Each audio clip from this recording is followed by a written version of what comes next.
A questão da escravidão, ela é uma das questões evolutivas da espécie humana mais traumáticas.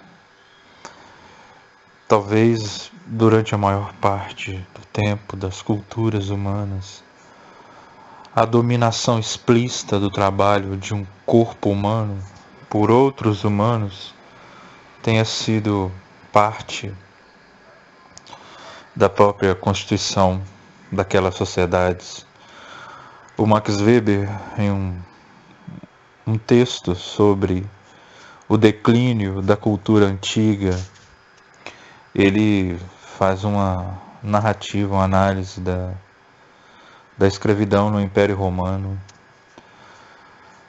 E é uma análise muito pertinente que faz pensar que a negação da subjetividade ela é uma coisa invisível, realmente. Existe uma invisibilidade sobre um conjunto de fenômenos sociais que o indivíduo inserido num grupo não consegue ver. Então, provavelmente a escravidão ela era invisível. As pessoas elas viam relações sociais de trabalho de um homem negro diante de um homem branco, no caso do Brasil, por exemplo, que uma importação maciça de escravos da costa africana a partir de 1548. E as pessoas não viam escravidão, elas viam relações normais de trabalho. E é o que a gente vê hoje também, a gente não vê um tanto de coisa. A gente vê as relações sociais normais de trabalho. A teoria do capital, uma teoria sobre o capital, foi uma coisa muito importante para o ser humano das sociedades modernas. Um senso de que existe um acúmulo de valor. A cada dia existe um pouquinho de acúmulo de valor que é retirado ou que é produzido pelo trabalho humano em todos os setores de uma sociedade ao mesmo tempo.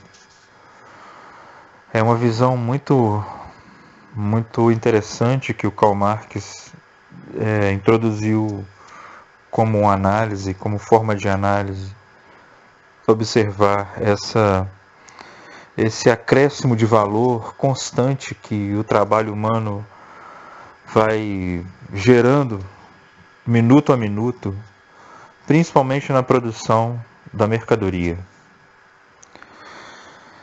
E esse conceito de capital, ele foi tão rico que, chegando lá na década de 80, de 90, o Bourdieu, o Pierre Bourdieu, o sociólogo francês, vai atribuir esse conceito de capital também à cultura, de uma forma muito poderosa enquanto análise.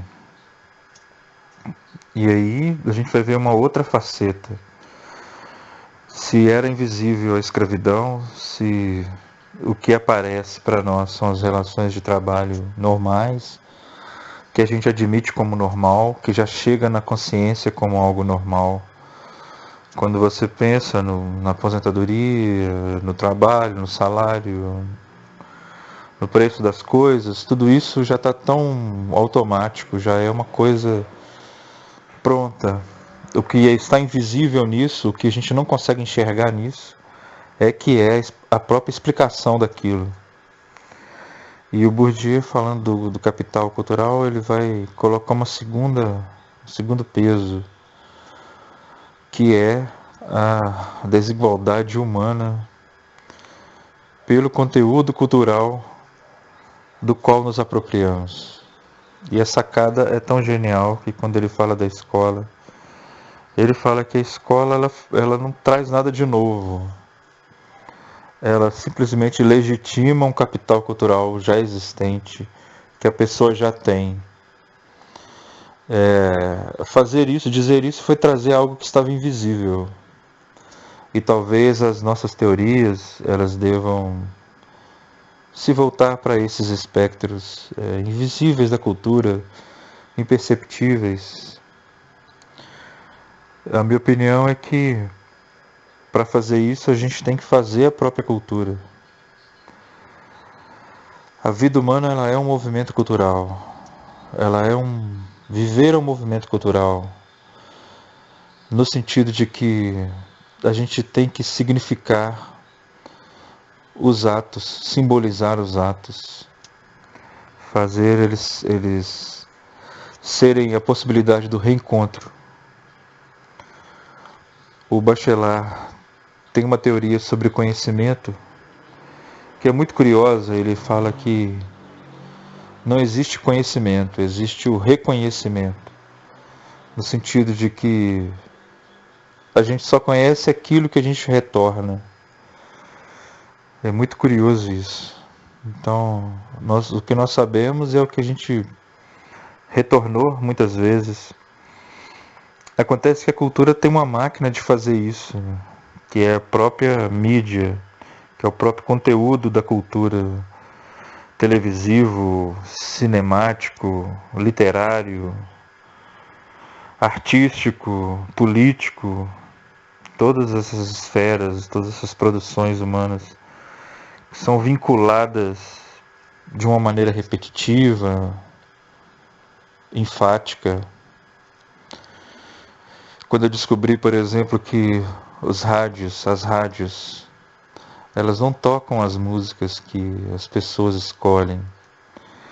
Elas tocam as músicas que as gravadoras pagam para tocar. Isso é muito interessante, isso também era invisível. Na verdade, o capitalismo ele tem um tanto de estruturas que precisam ficar imperceptíveis. Mas isso é muito desafiador, porque a escravidão, enquanto algo imperceptível no século XIX, imperceptível no sentido de que as pessoas se acostumaram com ela, você tinha grupos de direitos humanos, tinha os próprios escravos, as próprias manifestações, revoltas, lutas, quilombos, você tinha esse grupo, mas era um grupo que não era hegemônico, ele não mandava, ele não definia, ele não ensinava, ele não controlava.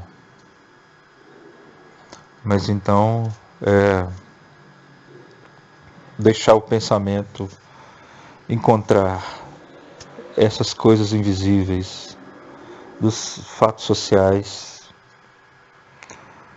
é duvidar disso, é duvidar da aparência e da normalidade, é encontrar o sentido da existência. Como é difícil encontrar o sentido da existência. Essas duas questões são fodas, mesmo que eu mencionei. Primeiro a escravidão, depois o capital cultural, a desigualdade, as formas como nós seres humanos, nos colocamos em sociedade. A história, ao mesmo tempo, no momento presente, nós podemos contemplar esse capital cultural, esse capital econômico da sociedade, nos proporcionando ter acesso a muitas produções humanas diversas. Talvez o resultado antropológico do momento atual do capitalismo seja rico, apesar de de entender que o capitalismo ele está estruturado em cima da desigualdade mesmo. É preciso haver uma forma de tirar o capital do trabalho e manter a massa de trabalhadores em níveis de reprodução, de segurança, de consumo. Uma das questões que o Max Weber vai apontar no declínio das culturas antigas é que a escravidão não era possível de ser reproduzida. A escravidão ela tinha que ter sempre uma guerra de captura na sua raiz, né? Ela não gerava a si mesma. Mesmo os filhos dos escravos, eles produziam um outro fenômeno que era uma ideia de família, uma ideia de pertencimento. Então, seres humanos contemporâneos tentando dar um sentido, fazendo as perguntas. Uma digressão é um desmontar, é ir desmontando a ideia, o conceito, tentando tirar as peças.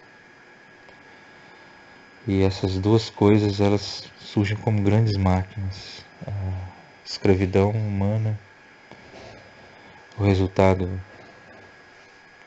desse sistema estrutural no Brasil, fundação do Brasil, e a forma de reproduzir a desigualdade inaugurada pela escravidão, que é o capital cultural escolar. Essas são duas coisas que surgem para mim imediatas como fatos históricos, sociais que estabeleceram grande parte da estrutura política, econômica, cultural do Brasil. Ter que se haver com a escravidão, com o resultado dela, foi um genocídio, um grande genocídio humano, o tráfico de seres humanos durante centenas de anos. O Brasil foi sendo montado a partir disso. E depois que isso se estabeleceu, que criou as classes básicas da sociedade brasileira e que acabou, a escravidão acaba, você tem a escola como uma estrutura que vai reproduzir a desigualdade através do capital cultural das famílias. A escola vai legitimar que as famílias ensinam dentro de uma lógica cientificista da ciência, dos conhecimentos objetivos, do próprio mercado de trabalho. Mas é claro que outras perspectivas libertárias, libertadoras, progressistas, elas vão surgindo porque quando aquilo que estava invisível se apresenta, o ser humano ele vai tentar dar uma resposta. As respostas utópicas, elas vão mostrar o objeto de desejo central humano, que é o prazer, a felicidade. E as grandes utopias, as mais poderosas, são aquelas que dizem que essa felicidade ela é coletiva, vai ser alcançada conjuntamente, todos juntos produzindo